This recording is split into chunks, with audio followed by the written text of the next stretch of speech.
ఇరాన్పై గతంలో ఎన్నడూ చేయనంత భయంకరమైన దాడులకి అమెరికా సిద్ధమవుతుంది. మిడిల్ ఈస్ట్లోని అమెరికన్ పౌరులకు ఒక బిగ్ అలర్ట్ కూడా జారీ చేసింది. మిడిల్ ఈస్ట్ నుంచి వీలైనంత త్వరగా ఖాళీ చేసి వెళ్ళిపోండి అంటూ వాళ్ళ దేశ పౌరుల్ని, వాళ్ళ దేశానికి సంబంధించినటువంటి వ్యాపారస్తుల్ని హెచ్చరికలు జారీ చేసింది. వీలైనంత త్వరగా వెళ్ళిపోండి, ఏ సోర్స్ దొరికితే ఆ సోర్స్ ద్వారా మీరు బయటకు వెళ్ళిపోవడం మీకు చాలా ఉత్తమం, లేని పక్షంలో మీరు ఇబ్బంది పడాల్సి వస్తుంది అంటూ చెప్తోంది. ఈ నేపథ్యంలో యుఎస్ జారీ చేసినటువంటి ఆ అలర్ట్ నేను ఇప్పటికే మీకు స్క్రీన్ మీద చూపించే ప్రయత్నం చేస్తున్నాను. సో ఒక్కసారి ఆ అలర్ట్ కూడా అదిగో మీకు కనిపిస్తుంది, సెక్యూరిటీ అలర్ట్ అని చెప్పి నేను మీకు స్క్రీన్ మీద చూపిస్తున్నాను.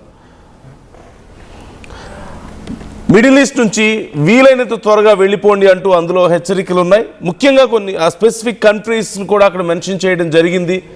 అమెరికన్ పౌరులకు ఇప్పటికే రాయబార కార్యాలయాలు ఈ వార్నింగ్ ఇచ్చాయి. UAE, Qatar, Oman, Iraq, Jordan, Israel, Kuwait, Saudi, Egypt ఈ దేశాల్లో ఈ అడ్వైజరీస్ జారీ అయినట్లుగా తెలుస్తుంది. మిడిల్ ఈస్ట్ ఎయిర్ స్పేస్ గుండా ప్రయాణించే వారికి కూడా వార్నింగ్ ఇచ్చింది. ఇరాన్ దాని సపోర్టర్స్ దాడులు చేసే అవకాశం ఉందంటూ హెచ్చరికలు జారీ చేయడం మనకు కనిపిస్తుంది.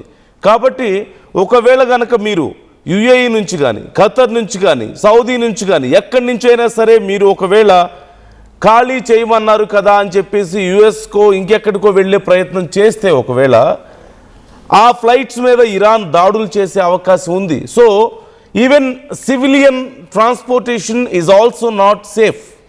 ఇప్పుడున్నటువంటి పరిస్థితుల్లో మనం చూస్తున్నాం, యుద్ధ తీవ్రత పెరిగిపోయి చివరికి గతంలో మొదట్లో ఇరు దేశాలకి సంబంధించిన సైనిక స్థావరాల మీద దాడులు చేసుకునేవారు. అమెరికానేమో ఐఆర్జీసీ మీద దాడులు చేసేది, లేదు అంటే వాళ్ళకి సంబంధించిన ఇతర ఏరోస్పేస్ బేస్ల మీద దాడి చేసేది, ఎయిర్ ఫోర్స్కి సంబంధించిన.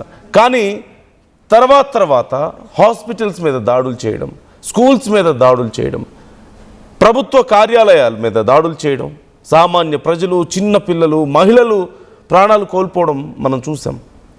అండ్ ఈవెన్ ఇరాన్ కూడా యుఏఈ, ఖతార్లో ఉన్నటువంటి ఎయిర్పోర్ట్స్ మీద దాడులు చేయడం, ఆ టెర్మినల్స్ని ధ్వంసం చేయడం, రన్వేల మీద దాడులు చేయడం, ఎంతోమంది సామాన్య ప్రజలు, ముఖ్యంగా భారతీయులు కూడా ఈ దాడుల్లో ఎంతోమంది ప్రాణాలు కోల్పోవడం మనం చూసాం. Till now the number is officially 16. ఇప్పటి వరకు ఈ యుద్ధంలో భారతీయులు ప్రాణాలు కోల్పోయిన వాళ్ళ సంఖ్య 16. వెజల్స్ మీద దాడి అవనివ్వండి, షిప్పుల మీద దాడి అవనివ్వండి, లేదంటే ఎయిర్పోర్ట్స్ మీద, లేదంటే అక్కడున్న మౌలిక సదుపాయాల మీద ఎక్కడ దాడులు చేసినా, ఇలా ఇరు దేశాలు ఒకరి మీద ఒకరు తీవ్రమైనటువంటి దాడులు చేసుకుంటూ చివరికి సామాన్య ప్రజల ప్రాణాలు తీసే స్థాయికి వచ్చారు. Now US is warning them, అక్కడ ఉన్నటువంటి ప్రజల్ని, అక్కడ ఉన్నటువంటి యుఎస్ పౌరుల్ని వార్న్ చేస్తుంది. మీరు ఎట్టి పరిస్థితుల్లోనూ ఫ్లైట్స్ యూజ్ చేయడం కూడా జాగ్రత్తగా యూజ్ చేయండి. ఒకవేళ ఫ్లైట్స్ వాడినా సరే ఖచ్చితంగా మీ మీద దాడి జరిగే అవకాశం ఉంది అంటున్నారు. సో ఇది మరింత ప్రమాదకరమైనటువంటి పరిస్థితి. UAE, Qatar, Oman, Iraq, Jordan, Israel, Kuwait, Saudi, Egypt ఈ దేశాల్లో ఉన్న వాళ్ళందరికీ అడ్వైజరీస్ జారీ చేయడం ఇక్కడ మనకు కనిపిస్తుంది. సో ఇప్పటికే యుఎస్ జారీ చేసినటువంటి అడ్వైజరీ కూడా నేను మీకు చూపించే ప్రయత్నం చేస్తున్నాను. ఇమ్మీడియట్గా మీరు అక్కడి నుంచి ఖాళీ చేసి వచ్చేయండి అని చెప్పడం మీకు కనిపిస్తుంది. ఒక్కసారి అక్కడ ఉన్నటువంటి పరిస్థితుల్ని నేను మీకు చూపిస్తున్నాను, ఆ భీకర పరిస్థితుల్ని ఒక్కసారి ఆ విజువల్స్ మీరు చూడండి. అండ్ ఆ అడ్వైజరీ కూడా నేను మీకు చదివి వినిపించే ప్రయత్నం చేస్తాను.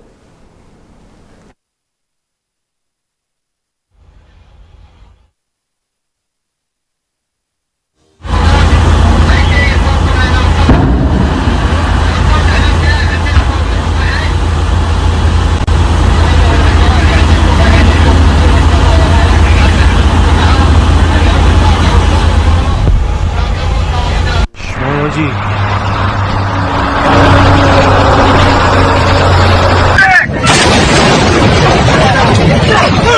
go! Head for the rail! Keep going! Keep coming! Man overboard! He's in the water! Throw a Contact now! On it! Keep your heads down!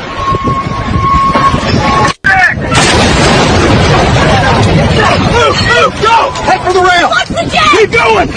Keep coming! Stand overboard!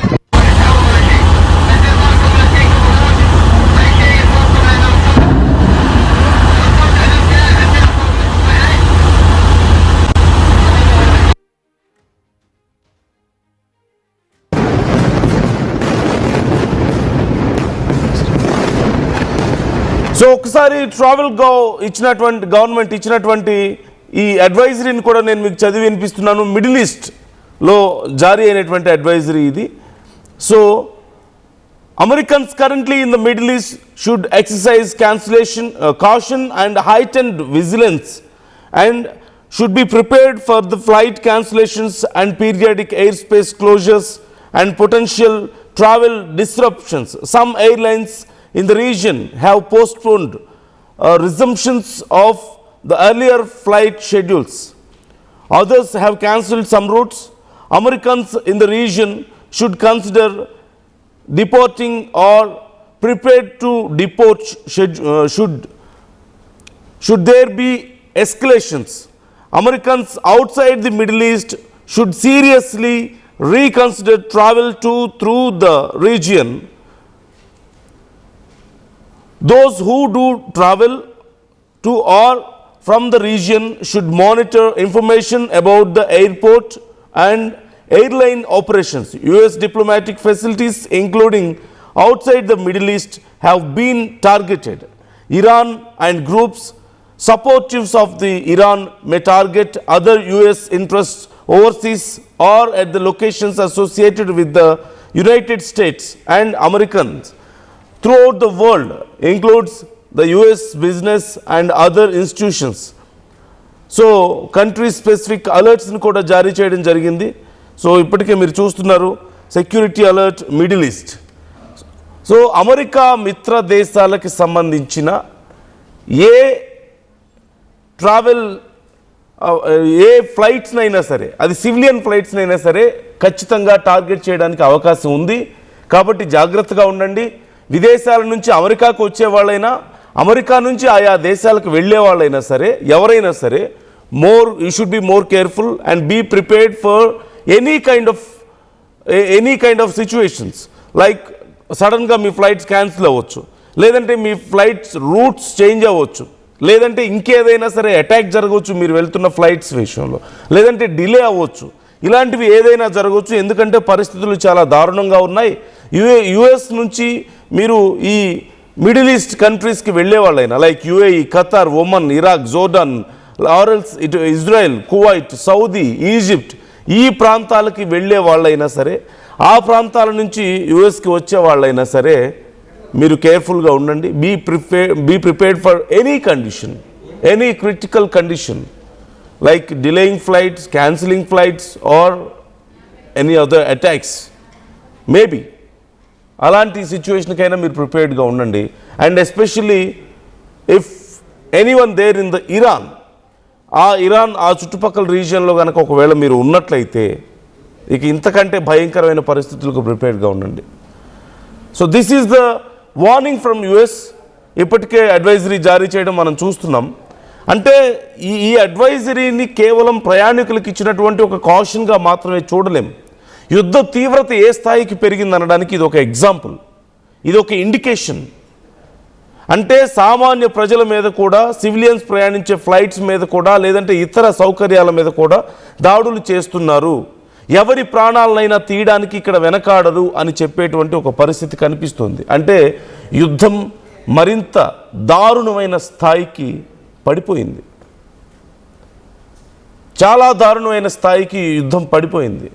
అంటే ఇక్కడ there are no limits or ఏ రకమైనటువంటి నీతి లేదు ఈ యుద్ధంలో. ఇక సామాన్య ప్రజలైన, అమాయకులైన, చిన్నపిల్లలైనా ఇప్పటికే ఎంతోమంది మనం చూసాం. యుఎస్ ఇజ్రాయెల్ చేసినటువంటి దాడుల్లో ఇరాన్లో 140 పైగా చిన్న పిల్లలు స్కూల్ మీద దాడి చేస్తే 140 మందికి పైగా చిన్న పిల్లలు ప్రాణాలు కోల్పోతే కనీసం ఆ విషయాన్ని యుఎస్ ఇజ్రాయెల్ గుర్తించను కూడా లేదు. సో ఈ యుద్ధం చాలా తీవ్రమైన చాలా దారుణమైన స్థితికి దిగజారిపోయింది. కాబట్టి ఎలాంటి యాక్షన్స్ అయినా ఉండొచ్చు, ఇందులో ఎలాంటి దాడులైనా ఉండొచ్చు. కాబట్టి ప్రిపేర్డ్గా ఉండండి. సో అతి త్వరలో పరిస్థితి మరింత దిగజారిపోతుంది. మరోవైపు ఇప్పటికే హర్ముజ్ స్ట్రైట్ మీద మరింత పట్టు సాధించింది ఇరాన్. గతంలో లాగా మొదట్లో ఎలాంటి పట్టు ఉందో ఇప్పుడు మళ్ళీ అలాంటి పట్టు కనిపించింది. యుఎస్ మరొకసారి బ్లాకేడ్ లాంటిది ప్రయత్నించింది, కానీ కుదరలేదు. ఈ నేపథ్యంలో మేరీల్యాండ్లో క్యాంప్ డేవిడ్ ప్రెసిడెన్షియల్ రిట్రీట్ కార్యక్రమంలో కేబినెట్ సహచరులతో ట్రంప్ మాట్లాడారట. ఈ సందర్భంగా హర్మూజ్ను బేషరతుగా ఇరాన్ తెరవాల్సిందే, మధ్యవర్తి ద్వారా చర్చల ప్రక్రియ పూర్తిగా విఫలమైతే ఇరాన్ మీద మళ్ళీ గతంలో ఎన్నడూ చూడనంత, ఊహించలేనంత విధ్వంసకర దాడుల పర్వం మొదలవుతుంది. మా దాడులను ఇరాన్ విజయవంతంగా అడ్డుకుంటుందని అస్సలు అనుకోను, ఎందుకంటే వాళ్ళ నేవీ నాశనం అయిపోయింది. Of course these are very regular lines. గగనతల రక్షణ వ్యవస్థ నిర్వీర్యమైంది అంటూ ఈ మధ్య అమెరికా దాడుల తీవ్రతను తగ్గించడంతో వాళ్ళు సాయుధ శక్తి సామర్థ్యాల పరంగా కాస్తంత పుంజుకున్నారేమో, కానీ అమెరికా దాడులను తీవ్రతరం చేయనుంది, గెలవడమే మా ధ్యేయం, ఇక దాడులను తట్టుకోలేం అని ఇరాన్ కాళ్ళబేరానికి వచ్చే స్థాయిలో దాడులు చేస్తామంటూ ట్రంప్ ఒక కామెంట్ చేశాడట వాళ్ళ కేబినెట్ మెంబర్స్ ఉన్నటువంటి ఆ మీటింగ్లో. మరోవైపు కువైట్ మీద ఇరాన్ దాడులు చేయడం మనం చూస్తూనే ఉన్నాం. సో ఈ పరిస్థితుల్లో ఇరాన్ మీద మరింత భయంకరమైన దాడులు చేస్తామని చెప్తున్నారు. ఈ మధ్య కొంచెం స్లో అయింది, ఇక ఈసారి మేము ఊరుకోం అని చెప్పడం మనకు కనిపిస్తుంది. Even Iran is also well prepared now. గతంతో పోల్చుకుంటే హర్ముజ్ స్ట్రైట్ మీద మరింత పట్టు సాధించారు. మరోవైపు బాబ్ అల్ మండెబ్ దగ్గర కూడా కొంత పట్టుని పెంచుకునేందుకు ప్రయత్నాలు చేస్తున్నారు. హౌతీలను ఉపయోగించుకొని, వాళ్ళ ప్రాక్సీ గ్రూప్స్ను ఉపయోగించుకొని రెడ్ సీ మీద కూడా పూర్తి స్థాయిలో పట్టుని సాధించేందుకు, ప్రపంచ వాణిజ్యాన్ని దెబ్బతీసేందుకు, తద్వారా యుఎస్ మీద మరింత బర్డెన్ పెంచేందుకు, ప్రెషర్ని పెంచేందుకు కొంత ప్రయత్నాలు మనం చూస్తూనే ఉన్నాం. ఈవెన్ ఈజిప్ట్లో కూడా కొంత ప్రయత్నాలు జరుగుతున్నాయి. సో ఓవరాల్గా పరిస్థితి దిగజారిపోతుంది. ఏ స్థాయికి దిగజారిపోనుంది అనేది మనం ఊహించలేము. So try to comment your opinions జరుగుతున్నటువంటి పరిణామాల మీద. అండ్ మీకు తెలిసిన వాళ్ళు ఎవరైనా ఒకవేళ గల్ఫ్ దేశాల నుంచి యుఎస్కి వెళ్ళే వాళ్ళైనా, యుఎస్ నుంచి గల్ఫ్ దేశాలకు వచ్చే వాళ్ళైనా సరే కేర్ఫుల్గా ఉండమని హెచ్చరికలు మీరు కూడా చేయండి. అండ్ కేవలం యుఎస్ఏ కాదు, ఆయా దేశాల్లో ఎక్కడెక్కడ ఏ దేశాల్లో అయితే యుద్ధానికి కనెక్ట్ అయి ఉన్నాయో, ఇప్పుడు డైరెక్ట్ ఆర్ ఇండైరెక్ట్ పార్టిసిపేషన్ అనేది యుద్ధంలో ఉందో, ఆ దేశాల్లో ఒకవేళ మీ వాళ్ళు ఎవరున్నా సరే కేర్ఫుల్గా ఉండమని హెచ్చరికలు చేయండి. కామెంట్ చేయండి మీ అభిప్రాయాలని.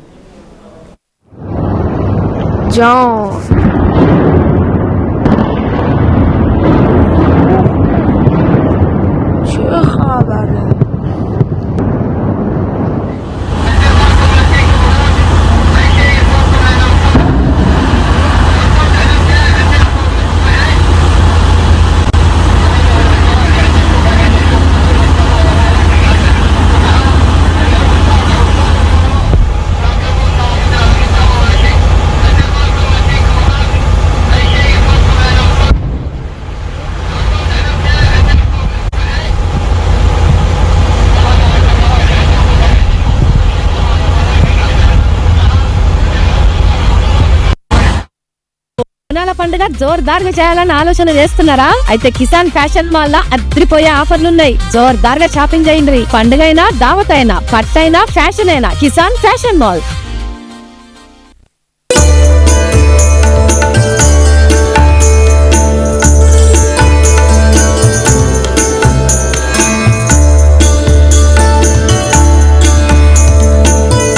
జలుబు, తలనొప్పి, మోకాళ్ళ నొప్పులు మరియు నడుము నొప్పి వీటన్నిటికీ ఒక ఆయుర్వేద ఉపశమనం శాస్త్రీ బామ్. ఏం కొన్నావురా? అమ్మకి 10, అత్తమ్మకి 6, అమ్మమ్మకి 4 కేజీలు చీరలు మావా. అబ్బో, ఇక్కడ కేజీ చీరలు కొంటే అర కేజీ చీరలు ఫ్రీ అంట.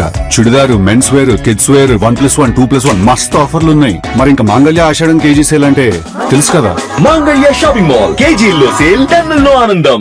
అందరికీ నమస్కారం, నేను మీ అనసూయ భారద్వాజ్. ఆషాఢ మాసం సందర్భంగా మన కాసన్ ఫ్యాషన్స్ ఏపీ అండ్ తెలంగాణలోని 24 స్టోర్స్ లో సరికొత్త ఆఫర్స్ తో మీ ముందుకు వస్తుంది. అంతేకాకుండా ఈ ఆషాఢ మాసంలో మన ప్రత్యేకత, కిలో చీరలు కొనండి, అర కిలో చీరలు ఉచితంగా పొందండి. Pure in its form with grace made noble.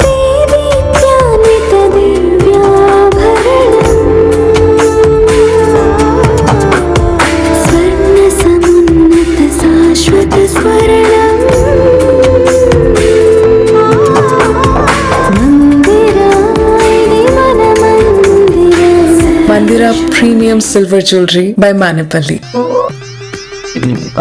I'm Dheeraj, a doctor, the photographer. I'm in fine. At Anurag University, be everyone you dream to be. Tournament కి ముందు పెయింట్ ఎలా చేస్తాం